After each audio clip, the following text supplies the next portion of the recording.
right.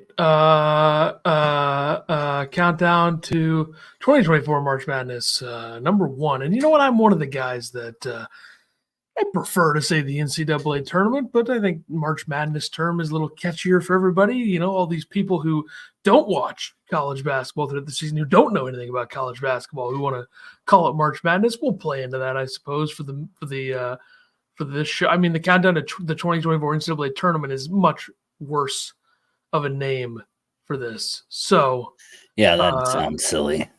Sounds so dumb. I mean, seriously. Mm-hmm. This is, let's see, 20, maybe the fourth year we've done this, fifth year, fourth or fifth, third Is or it fourth. really? Holy cow. I don't know. We did all year for the Baylor Gonzaga. This is fourth, I think, because we did the Baylor Gonzaga championship. We did, what was 2022? That was Kansas, North Carolina. And then we had UConn, San Diego State last year. So the matchups went from really, really good to really, really good to last year being a dud. So probably due for another dud this year. So keep that in mind when you're filling out your brackets. But, you know, the beginning of this show, the first couple episodes, a lot of around the universe college basketball stuff, which is not the universe, really the country, I should say. I was taking a leap there with that one. But, you know, going around the country, looking at where things are at. We did a couple weeks ago the midseason show. We obviously did the season preview.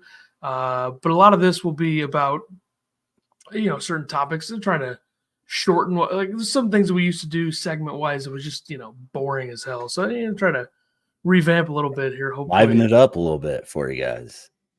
Sure. Yeah, that's great. All right. Let's begin. The headlines that I have here. I think it's safe to say right now UConn looks like the best team in the country. Again, I think Purdue is the only team that's in that category right now in terms of overall body of work and what they look like out there. I don't think there's an argument to make outside of those two teams right now. And I'm very well documented not to be a guy that puts labels on teams. So I'm not labeling these teams in terms of, oh, this is a national championship. Yeah, obviously that goes without saying for teams like this. So I think it's pretty safe to say that Purdue and UConn, both teams, by the way, outside of the top 10 in defensive efficiency, the two best teams in the country. Where the metrics can lose you is the fact that Houston is the number one team in the country right now because of metrics. Like a lot of the metric sites have them number one, and that's defensive efficiency because they absolutely overwhelm teams early in the year. We're giving up like 40 or 50 points in a game. Those are going to inflate your metrics. So my point is that UConn and Purdue are the two best teams in the country. And then I'll just swing it along here and ask you who you think is better right now. Between UConn and Purdue? Yep. Houston irrelevant in this yeah, I would say UConn is the clear best team right now. I think that's fair. I think the argument against that is probably just Purdue being a little bit better offensively overall, I would say. Like ceiling-wise, Purdue can probably put up more points than UConn, but that's also tough because UConn, they haven't lost since December 20th. And that was a game at Seton Hall where Seton Hall was playing pretty well. Seton Hall went into that game with a couple wins in a row. That kind of started Seton Hall's, trajectory going up. They did lose the game after that, but that put them in a spot. And obviously, Seton Hall is now 14-8, and they just beat DePaul by giving up 39 points, so they can defend. DePaul is DePaul, but they only gave up 60 to UConn. One thing with this UConn team is just staying healthy. Caravan's missed a game. Castle missed, I think, 6 games. Klingon missed 5 games. And one thing about them that I really, really like is how good Tristan Newton's been this year. He's like a first-team All-American guy this year. And you need a guard like that. And I know Purdue has good guards. I think Purdue is much less likely to get destroyed by pressure defense than they were last year because of Lance Jones. But I still think there's opportunities there to take advantage. And if obviously Purdue relies a lot on needing everybody to do something, like teams at this point, I don't think Edey is going to put up 50, night in, night out. He's obviously the most dominant player in the country, but he's not putting up insane numbers, at least in the last, couple weeks. Obviously, had the big game against Northwestern. He was good against Rutgers, shooting a lot of free throws. Obviously, he's doing a lot of things, but my point is that he's not going to be scoring, 40 or 30. Like, you can give up 25 to him. You just got to find a way to have Smith and Lawyer and Gillis miss some shots. Yeah, I worry how Purdue closes out games. They kind of seem to get overwhelmed towards the end of games. I thought that would be better this year with Braden Smith having an extra year, but it's worrisome at times. But they're still, 1-2, no question about that in my mind. Yeah, I think the thing with Purdue, I think they're a little bit better at it, and I think they'll be even better at it when the tournament comes around. But I think the Big Ten style of play hurts them. Like, it's such a grind. Like, they beat Wisconsin by 6. They went to overtime with Northwestern. They destroyed Michigan, who's terrible. They beat Iowa and Indiana pretty easily, and Penn State. But then just some of the weird performances where they had Illinois up 25 at one point in that game, and they only win by 5. They lose by 16 at Nebraska. Obviously, Nebraska's played really well at home. That was the weirdest performance of the year by far. That's the out. Like, they're 21-2, and that 16-point loss to Nebraska still doesn't make sense. I know how good Nebraska is at home, but that is one that you look back on and you're like, that's kind of weird. But guess what? They're 21-2, so it doesn't matter. But just the resume, they clearly have the best resume in the country. It's not even close. Like, Alabama, Arizona, Tennessee, Gonzaga, Marquette, Xavier are their non-conference wins. Yeah, they played some teams. And if they you have look the at most quad 1 wins right now too, is that right? I would assume so. I'll look, and then you look at in the Big Ten, the 2 teams in the Big Ten that are top 15 on KenPom, Illinois 10th, Wisconsin 13th. They beat them both. So, look, I think I've picked Purdue to win the national championship going into the season. I'm going to stick to it right now. I would obviously probably rather see UConn win again, but also the Big Ten thing, it's tough. But Big Ten needs one. Yeah, I'll be curious to see how these 2 teams look going into the tournament, because obviously nobody thought Purdue would lose in the first round last year, and a lot of people thought UConn could very well dominate their way. Maybe not in the way that they did, where they pretty much dominated everybody, but UConn was a very formidable possible national champion last year. They pretty much have everybody back outside of a couple, Jordan Hawkins, Andre Jackson, and Adama Sanogo, but they've really done a good job of filling those spots in. Cam Spencer's been great. And Tristan Newton's taking a huge leap, and Stephon Castle is one of the best freshmen in the country. So 2 best teams by far. Okay. Outside of that, looking at last year's Final Four teams, where they are this year, already went over UConn. They look like the best team in the country right now. FAU has had ups and downs, but they've won 7 straight and sit at 18-4. They scored 64 points in the second half in their win over Tulsa over the weekend. FAU is an interesting one. I think they're going to be a very hard team to make picks on in the tournament, because they're 18-4, 8-1 in conference. But you look at some of these performances, okay? They score 52 against Bryant. They lose by 9. And I get that's in November. You can get away with that, especially with an FAU team that's bringing everybody back anyway. And I think Nelly Davis is one of the best guards in the country. They lose to Illinois. They get absolutely booty balled to the max. Illinois scores 98, beats them by 9. Damask has 33. Shannon has 32. They lose to Florida Gulf Coast, who's not a very good team, a 10-14 Florida Gulf Coast team. They lose to them by 4 on the road. They lose to Charlotte by 2 on the road, and a pretty beneficial call against Tulane allows them to beat Tulane by 1. And Tulane's not a bad team, so that's fine. But they got to figure it out. And I think I'll be very curious to see how they play against SMU on February 22nd, and then Memphis on the 25th and 9th of March. That'll be interesting to watch. But FAU, I'm not there with the trust thing on them in the tournament this year, because people are going to be picking them just because of what they did last year. Right. But I wouldn't be surprised to see them lose in one of the first 2 rounds.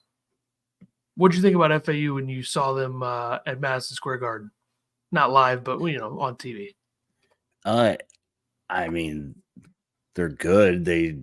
It seems like they can get on a run, but a little undersized. Yeah, I just don't know if, last year's was kind of a a miracle run. I don't know if that's possible again. So. It's going to be about whether they are they Loyola Chicago, or are they? I can't even think of a good example. I don't even know. Drake. I don't know. Drake never really had a run like that, but yeah, outside of like Golden, and then they have Rosado, who's been hurt, and Carroll off the bench. This is a small team. Elijah Martin 6'2", Greenlee 6 foot, Gaffney 6'3". I think the size advantage that Illinois had on him was prevalent, but not every team has the size and athleticism and experience that Illinois does. So I think that's probably a factor here, but I don't. Matchups are going to be huge for them because they're the number one team in the country in minutes continuity from last season, 82.5%, but they are 282nd in average height. So we'll see. They shoot the ball very well. Offensively, they're a good team. So I think that'll be make things better as they go on. And they're in a bit of a tougher conference in terms of some of the opponents they'll be playing. Memphis has been completely falling off of a cliff lately, but they do play them twice. And Memphis still has some, athleticism and talent, so we'll see how that goes. Miami was a Final Four team, which almost felt like news to me when I looked up the Final Four. That kind of, I don't know why that shocks me. That I have it right here next to me too. Like I gotta erase that, but it's right there. Yeah, Miami. I mean, pretty middle of the pack ACC team this year. They don't defend very well. They're pretty streaky when it comes to scoring. But I think the thing keeping their hope alive, which I don't think they're in the tournament right now, they've won 3 or 4. They're 6-5 in the ACC. Is their offense. Like they shoot 38% from 3. They shoot 54.5% from 2, and they shoot 77.7% from the free throw line, which is top 20. So they can shoot it. And Nigel Pack came back. Omier came back. This team should be much better than 6-5 in the ACC, by the way. Like losing to Louisville is brutal. Yeah. Losing to Florida State's bad. Losing to Syracuse, not great. Losing to NC State, not great. They got to figure it out. They got to beat Virginia. They go on the road to Virginia tonight. That's a huge game. And they have North Carolina, Clemson. Boston College is not great, but they're scrappy. They got Duke. I mean, I don't see a path for Miami to make the tournament right now. That's fair. How many teams do you think the ACC can get? Oh, I know Boeheim was talking about this, which I mean, 4. Okay, Boeheim thinks everybody should get in. So that's a coaching thing. Everybody thinks they're like Brad Underwood thinking the Big Ten's the best league. Like come on. Third best probably. Yeah. I think North Carolina. I think Duke. Virginia right now, I would say. Yeah, I think Virginia is the classic really bad efficiency offense, really good efficiency defense. Like they're 144th in offensive efficiency right now. They're 8-3 in the ACC. Get with the times, people. Get with the times. And then the fourth team is probably what? NC State, Wake Forest, maybe Wake Forest because of the metrics. Yeah, I guess one of those 4-loss teams right now will probably sneak in there. I'm trying to find it here. Hang on.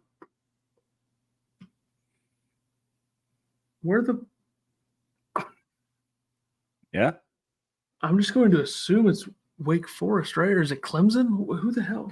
Hang Wake on. Forest, what? Who's the fourth team on this bracket? Oh, it's Clemson. Okay, they got Clemson as an 8 right now. The thing I'm looking at. Really? Which, yeah, I mean, Clemson's a really good metrics team, and they started the year really good. They got an Alabama non-conference. They have a TCU non-conference. They have a Boise State non-conference. So if they can figure it out, and they'll probably lose to North Carolina tomorrow, but beat Syracuse, beat Miami, beat NC State, beat Georgia Tech, beat Florida State, that right there puts them at 9-7 in the ACC. So, yeah, Clemson's in an interesting spot. I think Clemson is further in right now than Virginia, so we'll see. The non-conference is huge for Clemson. The fourth team from the Final Four last year is San Diego State, who was the runner-up. They started the year 14-2, 3-0 in the Mountain West, but they've struggled a bit. But the Mountain West is a very good conference. The Mountain West is very well a conference that could be 4th or 5th in conference bids in the tournament. I think they'll be ahead of the ACC. I think they'll be ahead of the Pac-12. And I think they'll be right on par with the Big Ten. So San Diego State doing a lot of what they've always done, which is just defend really well. Non-conference losses came against BYU. They lost by 9 on the road, and they lost by 6 to Grand Canyon on the road. Conference, they're 6-3. They lost to New Mexico, Boise State, Colorado State. They got a big one coming up in a couple weeks, home against New Mexico. New Mexico, by the way, probably my second favorite mid-major team right now in terms of wanting to watch them and how they play.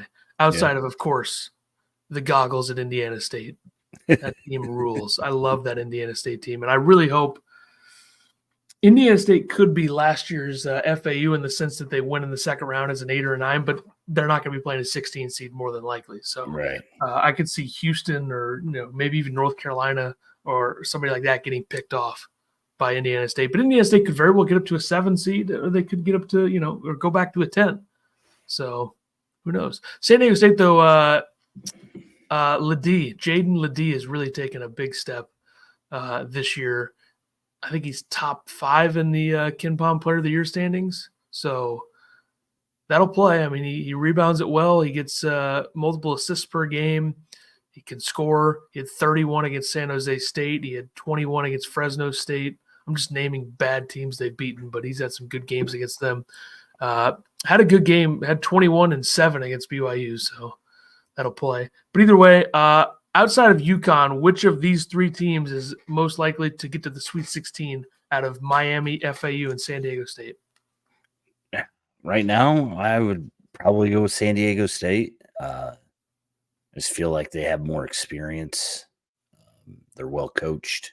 Not that FAU isn't, but yeah, I think FAU has a good chance to get popped early. So one of them's gonna, and then Miami's not going to be in unless they go on a magical run or win the ACC tournament, which I think the ACC is going to be a league that has a potentially random conference tournament winner like Wake Forest or something. Didn't that happen a couple of years ago? Didn't Wake Forest win the conference tournament like 2 years ago? Man, I don't know. My memory sucks. Yeah, well, I was testing you there. Didn't work out for you. Let me see here. So it was Virginia Tech. It was Virginia Tech. Oh, yeah. Virginia Tech beat Clemson, Notre Dame, North Carolina, and Duke, and just to lose as an 11 seed to Texas. So. Perfect.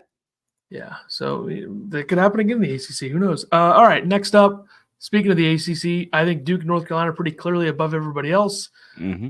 No real takeaways from the Duke-North Carolina game for me other than North Carolina is way better than last year, and Harrison Ingram is a stud. Like, defending – he's a huge talent guy. I think he was a 4-star or a 5-star, goes to Stanford, plays a couple years there, wastes his time because Jared Haas is a brutally bad coach at this level, in my opinion. I think the opinion of a lot of other people. But, I mean, he was great in this game. Had 21 points, 13 rebounds, 1 assist, 1 block, 4 steals, shot 8 for 11 from the field, 5 for 9 from 3. Or 8 for 12 from the field, sorry. Harrison Ingram's really good. He makes things different. And if they can get Elliot Cadeau to come along a little bit, be a little more consistent, the freshman guard makes him even better. Obviously, Baycott and Davis being back is great. Then you bring that shooter in like Cormac Ryan, who has a lot of ACC experience, played 3 years at Notre Dame. He's only shooting 30% from 3 this year, but you got to hope he figures it out down the stretch. And they got some good athletes off the bench. So North Carolina is really good. I think Duke's going to still be very good. They need more from Tyrese Proctor. Certainly, he had 2 points in that game, 1 of 6 shooting. Filipowski's one of the best players in the country. Both of these teams are very, very good. And the matchup that is in Durham at the end of the season will be very interesting. And I think both of these teams are going to make deep runs. So did anything I say there surprise or anything you disagree with? Nope. Great summation. Is that a word? Definitely not. Brutal season for the Pac-12. The Pac-12 is my least favorite conference to watch right now, and it sucks. Like, the only teams in the Pac-12 that I want to watch are Colorado, Utah, Arizona, and Oregon, and Washington State too. Outside of that, no interest in USC, no interest in UCLA, no interest in Stanford, no interest in Cal, Arizona State. Just, it's sad because the football season in the Pac-12 was great in the last run, but the basketball has been bad. And if you are the Big 12, you're thinking right now, damn it, why couldn't we get UCLA and USC to come play basketball? Because we got Arizona, Colorado, and Utah coming in. Yeah, so, true. I mean, The Pac-12 stinks. Arizona's way better than everybody else, but Arizona is so vulnerable. Arizona has the toughest week out of anybody this week. Have you seen their schedule this week? I just know they play at Utah. They play at Utah Thursday and at Colorado Saturday. Now, the one thing for them is that they beat Colorado by 47, but Colorado's a good team. They're young and they're scrappy. But this is probably a 3-bid league right now. Yeah, Colorado was ranked early in the year, right? Yeah, they're very talented. Like Tad Boyle has recruited really well there. He's got Cody Williams, I think, is a 5-star freshman. He's also done pretty well in the portal. You look at what's his face from TCU, Eddie Lampkin, the big man. So it's a good team. I hope they find a way to get in. But they're like a 3-bid league.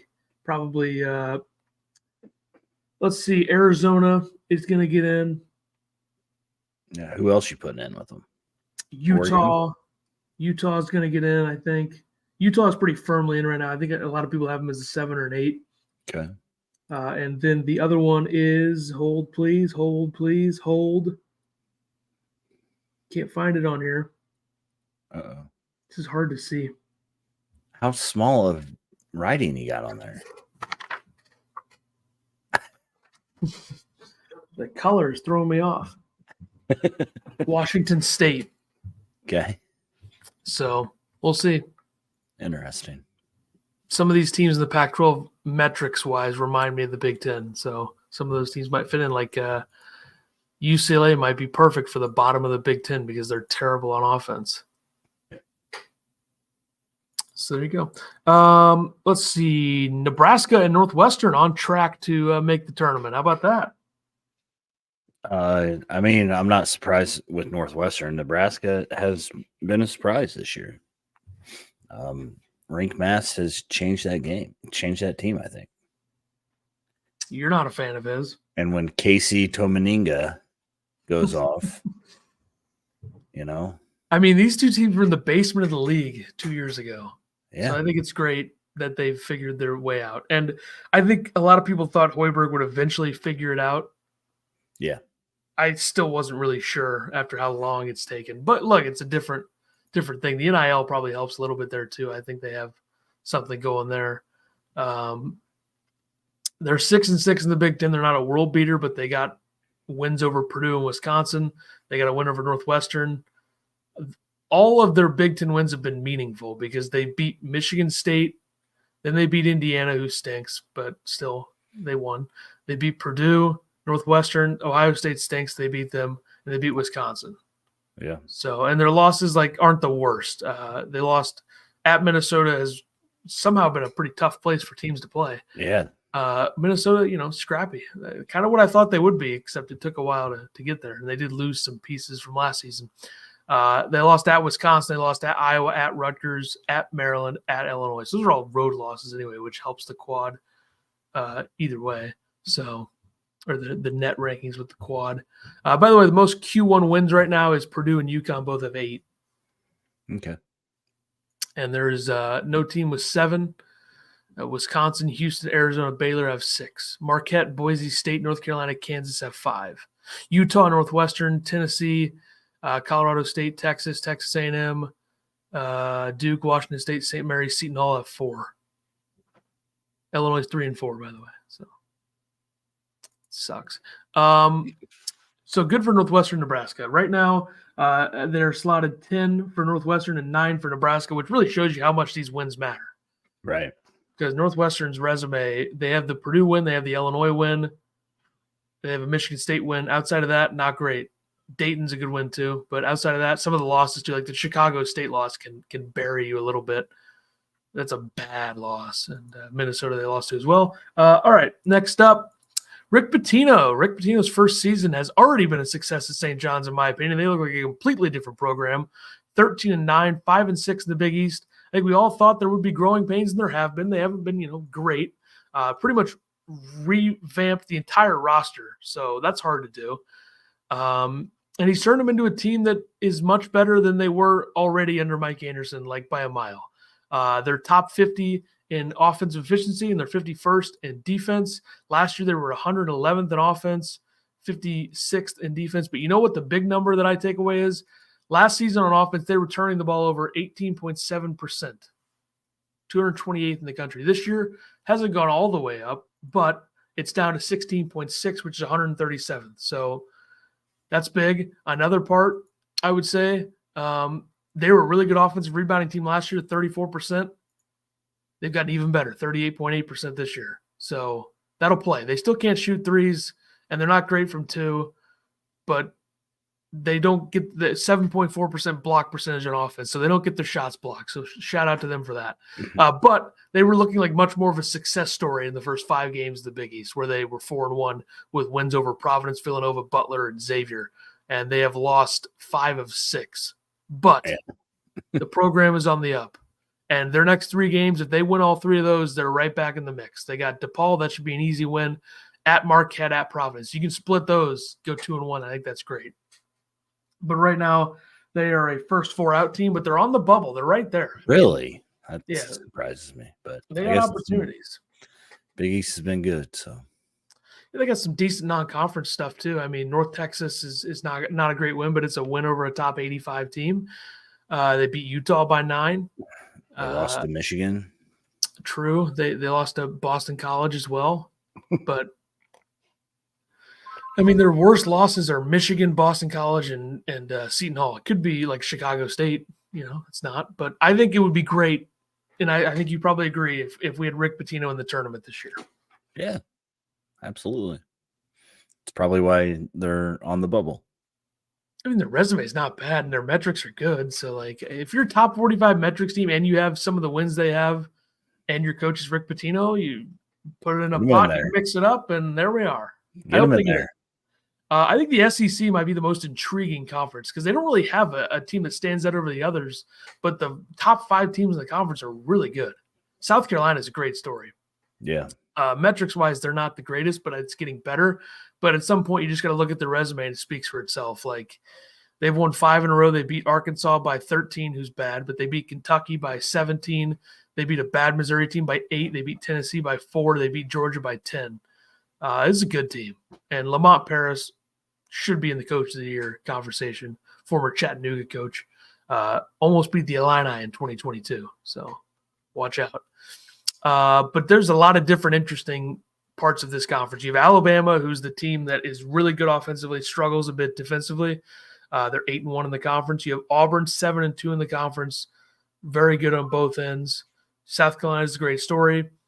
Tennessee is really good. Kentucky is good. Kentucky's got to get better defensively, though. I will say that. Florida, Ole Miss, Texas A&M are all, interesting teams in their own ways. I think Ole Miss is a fraud. I think Mississippi State's pretty good too. But some teams in this league are good and have bad records. Like Mississippi State being 3-6 is tough. Yeah. Who do you think's the best team? If you had to pick one team in the SEC right now to be like, I trust them to go the furthest. Tennessee. I'm still taking Tennessee. Rick Barnes factor though, not great in the tournament. That's true. Yeah, he's struggled.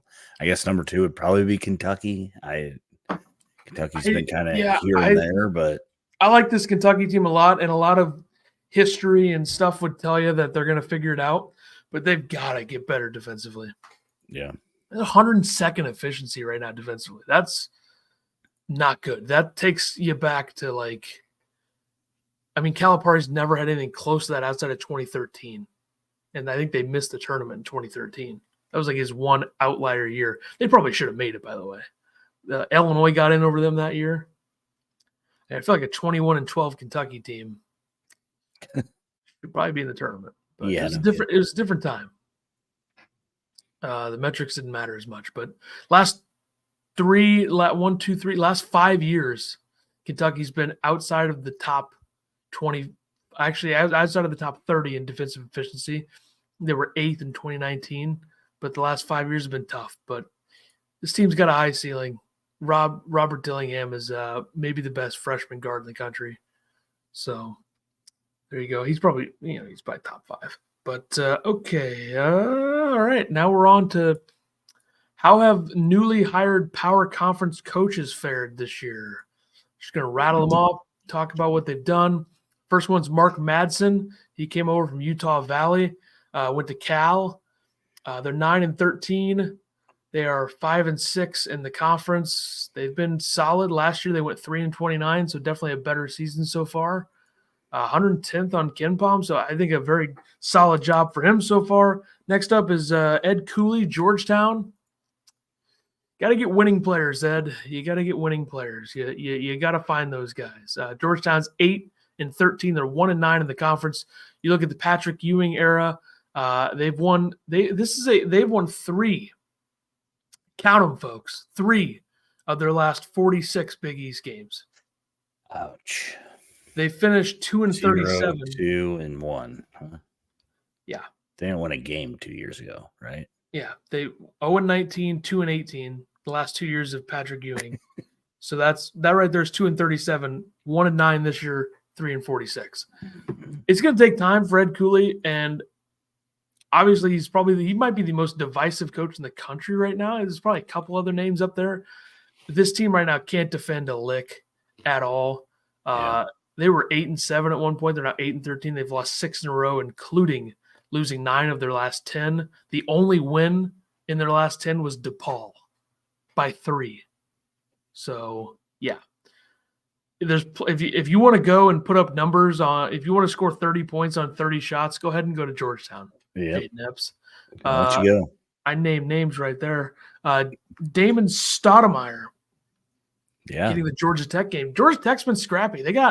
They're one of those teams. There's a team in like every conference right now that is like Georgia Tech's 3-8, but 2 of those wins are North Carolina and Duke. So and Clemson's the other one. They've beaten 3 of the top teams in the conference, and they're 3-8. I think they're on the up a little bit. I mean, they were really down under Pastner last couple of years after making the tournament in 2021 and being a good team in 2021. Last couple of years with him were tough. It's going to take time for Stoudemire to figure it out, but he's got a pretty decent foundation right now. You look at this team; they got 2 freshmen playing a lot of minutes with Nathan George and Bay and Ndongo. So we'll see. Hopefully, you can figure it out. Would be interesting to see. Notre Dame, Micah Shrewsbury left Penn State to go to Notre Dame. They're in the basement as well. Yeah, they're in the basement as well. 2-9 in the conference, 7-15 overall, 310th in adjusted offense, which is just, I mean, it's kind of what Shrewsbury did in his first. It's actually way worse than that. But his first year at Penn State, they weren't a very good offensive team, and they went from 2022 being a 105.3 efficiency offense to a 117.2 in top 15 last year. So if you're Notre Dame, you got to hope the quick turnaround happens. He inherited the position from Mike Bray, who had a really, I would say, going back to 2019, they were 3-15 in the conference, 10-10 after that, 7-11, 15-5 in 2022, bit of an outlier, and then 3-17. So you're not inheriting a great program. So we'll see. It'll take time for all of these guys, but Cooley, especially, Georgetown's in a really bad spot.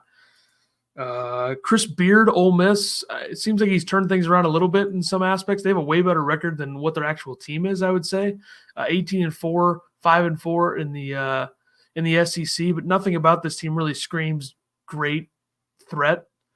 I think Beard's one of the best coaches in the country, so obviously, if he's going to get a job, they're going to figure it out in some way. I mean, you look at what he did at Texas Tech was unbelievable. I mean, Elite 8 his second year, runner-up the next year, would have been in the tournament the year after, and then got to the second round the year after that. And then, obviously the whole thing at Texas happened. But he'll figure it out if he stays around long enough. I feel like he's probably going to get a bigger job than this. Is this just a stepping back in?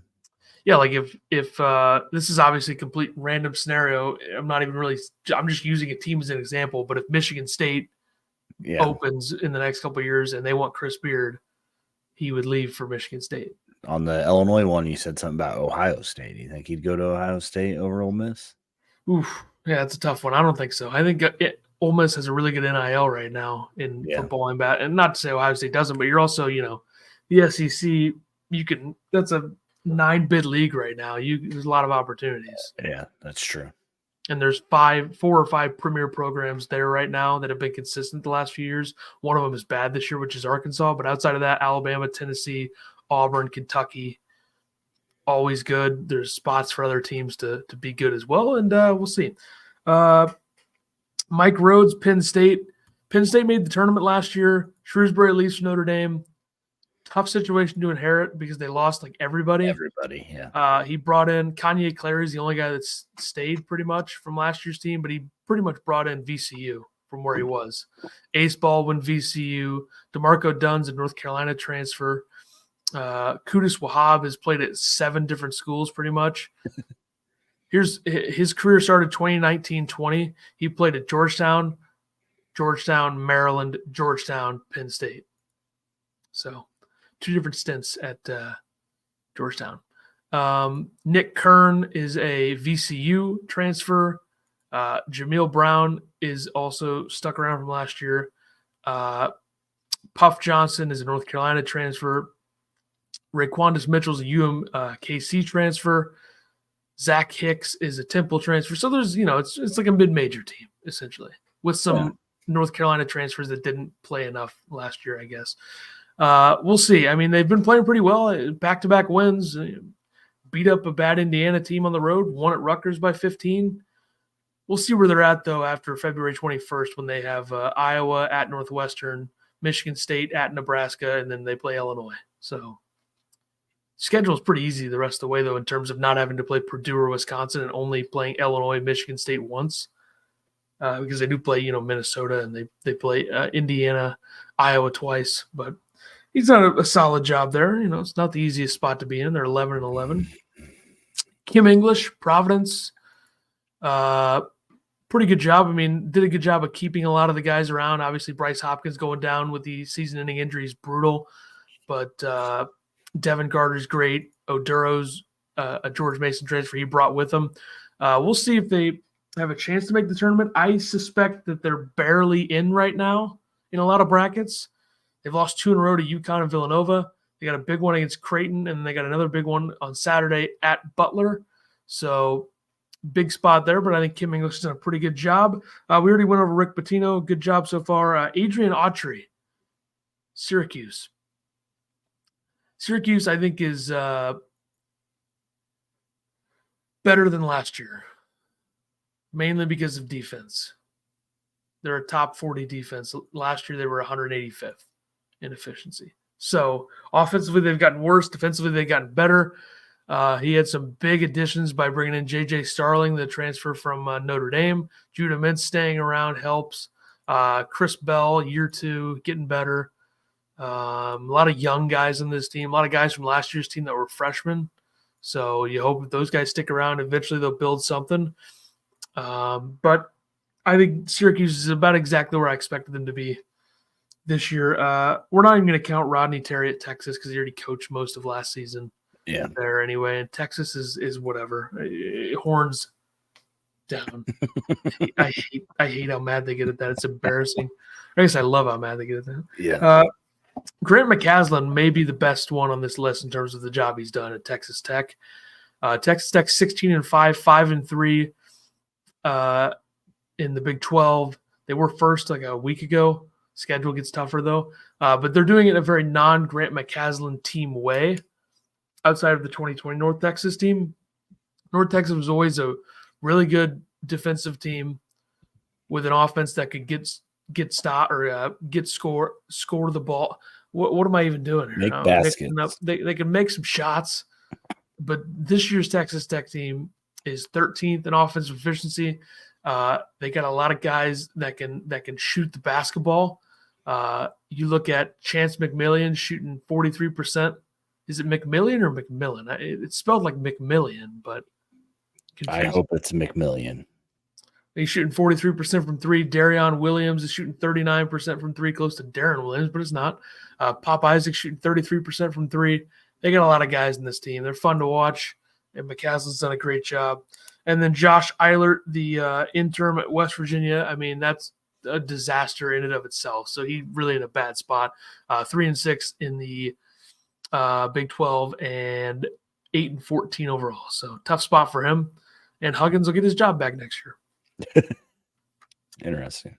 No, it's not going to happen. Okay, a few conference things here.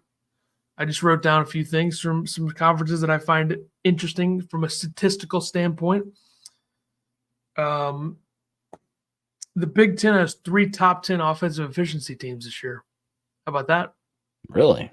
Purdue first, Illinois 6th, Wisconsin 9th. Wow.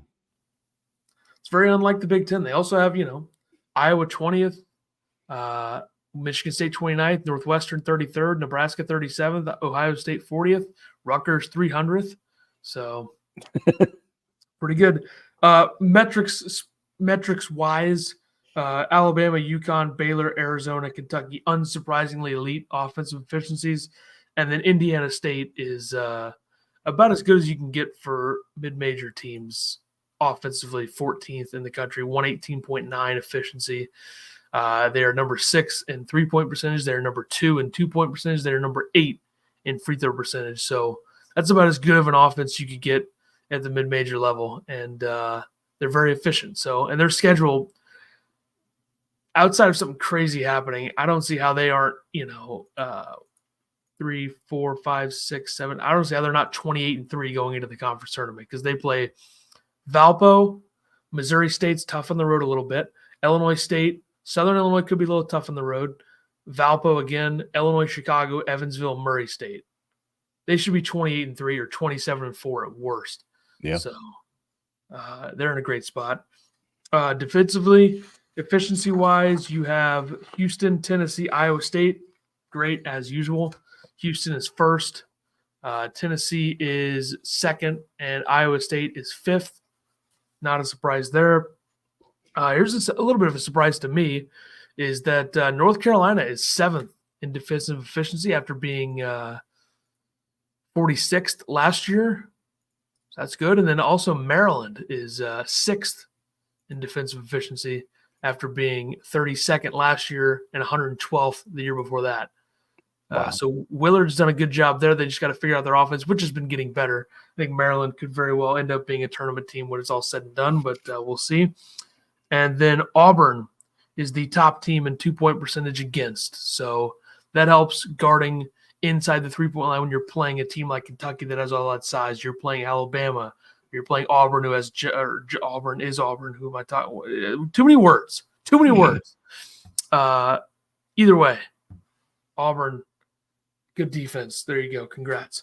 The most important conference tournaments right now, as it stands, in terms of opportunities, the Missouri Valley tournament will be interesting with Indiana State and Drake. The Atlantic 10 tournament, Dayton's the best team in the conference, but you have Richmond, who's solid. You have VCU solid. You have UMass, St. Joe's, St. Bonaventure, George Mason, Richmond. I already said Loyola, Chicago. We'll see. I can see Dayton getting picked off in that tournament. And then you have the American Athletic, which is FAU, Memphis, schools like that. Those are going to be interesting. And I think the most entertaining will be the Big 12, the Big East, and the SEC. Although Big 12 tournament might not be as fun, but if BYU and Houston are in the mix with Iowa State, Kansas, Texas, Oklahoma, TCU, Texas Tech. I mean, there's a lot of teams, so who knows? Yeah. Ken Palm, the Ken Palm 5 stats. I was going to do 10, but I didn't want to do 5 more after I did 5. We're going to go 5. Purdue is the number 1 team in adjusted metrics, strength of schedule rating. They're number 1. Wisconsin is second. Michigan's fourth. So the Big Ten, shout out, hard schedules. There you go. Number 2, there are 5 teams shooting 40% or better from 3 right now. There was only 1 team last season. That was Colgate. The 5 teams doing that, I'm going to pull it up here. I should have had this pulled up already. Very stupid. Way to be prepared. Yeah, I tried, but it just didn't work out. Oh, God, I can't even find it. This is a disaster. Here we go. Okay. Baylor, McNeese State, Stanford, Kentucky, and Purdue. And Indiana State, 39.9. So pretty much 6 teams shooting above 40%. Here's a fun stat. Minnesota ranks second in the country in assists per field goals made percentage, 67.2%. Kansas is first, BYU is third. Number 4, the SEC has 4 schools in the top 10 of block percentage defensively. Kentucky, Arkansas, Ole Miss, Auburn, not a surprise. And then number 5, there are 4 big men in the top 5 of the Kim Pom Player of the Year standings: Zach Edey, Deron Holmes, Janai Broom, Kyle Filipowski. So that is Purdue, Dayton, Auburn, Duke. The only guard in the top 5 is Tristan Newton from Kentucky. UConn. Moron. Okay. Idiot. Bracketological. The 1 seeds right now: Purdue, Houston, UConn, North Carolina. That is undisputable. This is Bowertology, by the way. He's a top 5 bracketologist according to Bracket Matrix, and he also updates on Mondays, so that's why we're going to use it. 2 seeds: Tennessee, Arizona, Marquette, Kansas. 3 seeds: Wisconsin, Alabama, Baylor, Iowa State. 4 seeds: Dayton, Auburn, Illinois, Duke. 5 seeds: Creighton, South Carolina, BYU, FAU. Anything you take issue with so far? Illinois is a 4, Wisconsin is a 3. Your thoughts? Seems fair right now. I'm okay with that. Hoping you give me a little bit more time there. That's all right. Yeah, I think that FAU will probably slide farther. I'm trying to keep this under an hour. This is going to be close now. San Diego State, Kentucky. I got all these games to watch. True. San Diego State, Kentucky, Duke. Nope. Damn it. San Diego State, Kentucky, Utah State, Texas Tech. 6 seeds: Texas, Oklahoma, Colorado State, Utah. 7 seeds: Clemson, TCU, Boise State, St. Mary's. 8 seeds: 9 seeds: New Mexico, Indiana State, Nebraska, Michigan State. 10 seeds: Northwestern, Washington State, Butler, Florida.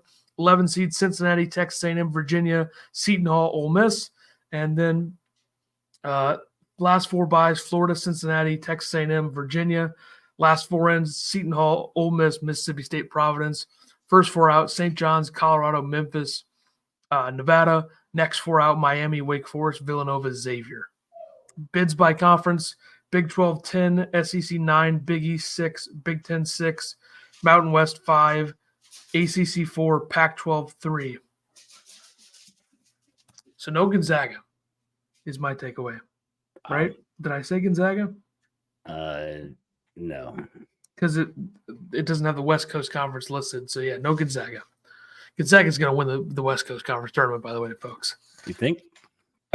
They shouldn't, but they probably will just because, that's life. St. Mary's is better. St. Mary's is better, as I've always said. I picked St. Mary's to win the conference in the preseason, so I look pretty smart right now, don't I? Even though they got off to a terrible start. St. Mary's was so bad early in the season. They were 3-5. St. Mary's is 15-1 since December 5th. How about that? Stat that. The WCC this year blows. Outside of Gonzaga, metrics is good, but as a team, it's not a normal Gonzaga team, and San Francisco is fine. Outside of that, brutal. Anyway, games to watch. I have a huge list here. Okay. This is only to early Saturday, so, and then I have another page with more. You're gonna read all of them? Are you gonna read all of them? No, you don't want to watch all those games. That seems boring. Tonight, Monday, Kansas versus Kansas State. Yeah, Miami at Virginia, interesting as well. Virginia, barely in right now. Miami, work to do, right? Yeah. Tuesday. Texas Tech goes to Baylor. I'll throw a couple more in the mix here for you. How about Butler at UConn? Big spot for Butler. Got that one too. 16.5 point favorite. I saw UConn was. How many do you have for Tuesday? 4. Go ahead. Nevada at Utah State. Utah State's coming off a loss to San Diego State, and New Mexico goes to Wyoming. New Mexico also coming off a loss, I think. I don't know. I think I have 12 for Tuesday. Okay, that's all I got. Go ahead. Michigan State at Minnesota. Minnesota's been kind of a tough place to play. True. Did you say Boise State at Colorado State? Nope. It's a big one. BYU at Oklahoma. Mm-hmm. Did you say Clemson at North Carolina? Nope, I only had 4. Wake Forest at Georgia Tech. Ole Miss at South Carolina. I think we covered them. All right, Wednesday. Wednesday, Alabama goes to Auburn. Big one there. Nebraska, Northwestern, who you just talked about. Nebraska has to go to Northwestern. Both teams coming off a loss. Northwestern lost at Minnesota, and Nebraska lost to Illinois last night. And then I have Creighton going to Providence. Creighton just lost to Butler, and Providence just lost 2 in a row to UConn and Villanova. I got Villanova at Xavier. I got Wisconsin at Michigan just because, Wisconsin, no need to slip up, take care of business. It's true. Pittsburgh at NC State. Don't know why I put that on there, to be honest, but it's an ACC game, so I don't know. Southern Illinois at Drake. Interesting game there. Southern Illinois has got Xavier Johnson, one of the best players in the Missouri Valley. Texas A&M at Missouri. Texas A&M just needs to go in there and steamroll them. Georgia at Mississippi State. Georgia's been, scrappy of late. And then USC at California because there's nothing else to watch if you're up at 10 o'clock. That's true. Central, 10 Central, 11 Eastern. Thursday. I only have 6 for Thursday. Okay, I have 3. FAU goes to UAB. FAU's won 7 in a row. Got to go on the road. They got to continue to win. Have Arizona going to Utah. Arizona beat Stanford last night. Was that last night? But yep. Their 2 losses have come on the road to Stanford and Oregon State. So that'd be a tough game for them. And then I threw in this Big Ten game, Iowa at Penn State. Penn State's coming off of the back-to-back wins. They put up 48 in the second half against Indiana. And I think Iowa, they could sneak into maybe, bubble talk if they get on a little run. So I think bubble talk in Big Ten right now would be like Minnesota, Maryland, Iowa. Have a chance if they can make a run. So I know they're not technically on the bubble right now. I have Samford at UNC Greensboro. You would. A couple of quality SoCon teams there. The SoCon is, pretty good conference, top 15 conference probably. 2 top teams in it right there. Samford's 9-1. What did I say about Samford early in the year, folks? It is somewhat impressive, not that impressive, but somewhat impressive that Purdue beat them by 50. They're 20-3, 9-1 in the SoCon, which is the top 15 conference, and they have a pretty decent offense that moves it and the tempo. And Samford's fun. I hope they make the tournament. I hope they beat Purdue in the first round. Actually, that wouldn't be a matchup, but still. Washington at Oregon. Oregon needs to win. They need to find their way into the mix. And then if you're up at 9 o'clock Central, 10 o'clock Eastern, how about we head out to the Big West? So watch UC Santa Barbara and UC Irvine. 9 o'clock. UC Irvine 17-6. ESPN Plus, huh? Yeah, probably 10-1 in the conference. They're 21st in defensive efficiency. UC Santa Barbara, a team that I liked a lot going into the season. They've been struggling a bit, but a huge opportunity for them at home over the top team in the Big West. Friday, I have 2, which you probably have. If you have 2, they're the same. I just have 1. There's have 3 games. San Diego State at Nevada. Dayton at VCU at 6 o'clock on ESPN2. That'll be a big one. Big spot for Dayton, getting a road win, keep it moving. And VCU's, top 5 team in that conference. See if they can figure it out. Saturday, I got about 100.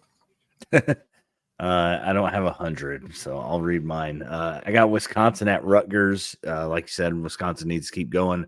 Sometimes tough to play at the rack. Rutgers not very good though. Baylor goes to Kansas. Gonzaga plays Kentucky. Is that correct? Or did I see things? Okay. After Illinois, Michigan State. Okay. TCU goes to Iowa State.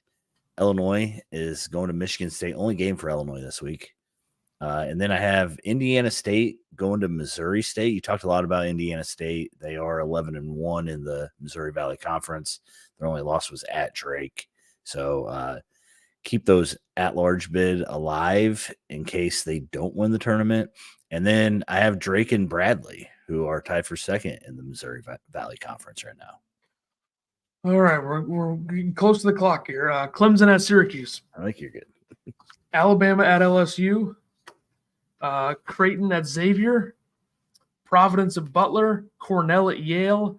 George Mason at Davidson. Auburn at Florida. Maryland at Ohio State, Houston at Cincinnati, UCF at Texas Tech, North Carolina at Miami, Washington State at Oregon, big road spot for Washington State, Georgia at Arkansas, St. John's at Marquette, big road spot for St. John's, Akron at James Madison, John Gross, stud, great coach, as I've always said, Tennessee at Texas A&M, Louisiana Tech at Liberty, Indiana at Purdue, which is hilarious because that's going to be a beatdown at Mackey. Last year, by the way, around this time, Jalen Hood-Schifino went into Purdue and pretty much won that game single-handedly for Indiana. He was great. He's gone now, so there you go, Indiana. Congrats. Your team stinks now. Your roster construction is pathetic. Virginia at Florida State, 7 o'clock on the CW. So the CW, no Live this week, but we got Virginia at Florida State. Live sucks anyway. Boise State at Utah State. Kansas State at BYU, 9 o'clock. Big 12, 9 o'clock. That's different. BYU, obviously home. And then Arizona at Colorado. How'd you miss that one? I don't know. Probably because you're like, oh, Arizona beat them by 47. They're like, Colorado's probably because I didn't know we were doing every basketball Sunday. Game played. Sunday I have Minnesota at Iowa. I have really high quality game. Seton Hall at Villanova, Florida Atlantic at Wichita State. Wichita State almost beat Memphis last week at home. Penn State at Northwestern, Tulane at Memphis. And now we go games, upset picks of the week. I'm getting weird with my upset picks. Very weird. And I think there's a chance that I'm going to be wrong on all three of these, but I'm going to take a shot. I'll give you my first, and you give me your first, and I'll give second, then you go second, then I give third, then you go third. First one. I love UConn a lot. I think they're very, very good. Yeah. Somebody's going to beat them soon. And why not Butler, a team that gets out and runs and can score? They just put up like 99 at Creighton. And UConn is much better than Creighton, but still, Butler, there's something here. They got something. They can do some things. So give me Butler over UConn. What a start. All right, this is my biggest swing, probably going to be my biggest whiff. I got Rutgers beating Wisconsin. Man, that's tough. Let me go Florida over Auburn. Florida's got a lot of talent. They're a top 20 high efficiency offense. They're 5-4 in the conference. They could use a big win like this, coming off of a 1-point road loss to Texas A&M, 6 days of rest, and they play Auburn on Saturday at home. Give me Florida over Auburn. I'm going to take Baylor going into Kansas and beating them. All right. Arizona's going to have a tough time winning both games this week. So I'm going to take Colorado to beat Arizona on Saturday night. I know Colorado lost to them by 47 like a month ago. Colorado's good. Give me the Buffaloes to beat Arizona on a Saturday night. My last one, TCU going into Iowa State and getting a dub. I picked against two teams that I really like too, so that's tough. That is tough. I guess I like Auburn too, but I really like UConn and Arizona. So yeah, UConn Arizona would be a phenomenal national championship game. Yeah, so we might go 0 for 6 this week. But there's a real chance of that. It wouldn't surprise me. It wouldn't be the craziest thing that's ever happened. But either way, we did it in under an hour. We'll be back next Monday, probably doing a lot of the same stuff. But I think we'll break down a lot of the games that we talked about here more so than anything. But we'll be back next week for that, next Monday, every Monday until the end of time for this one. Not true, but close enough. And we'll see everybody next Monday.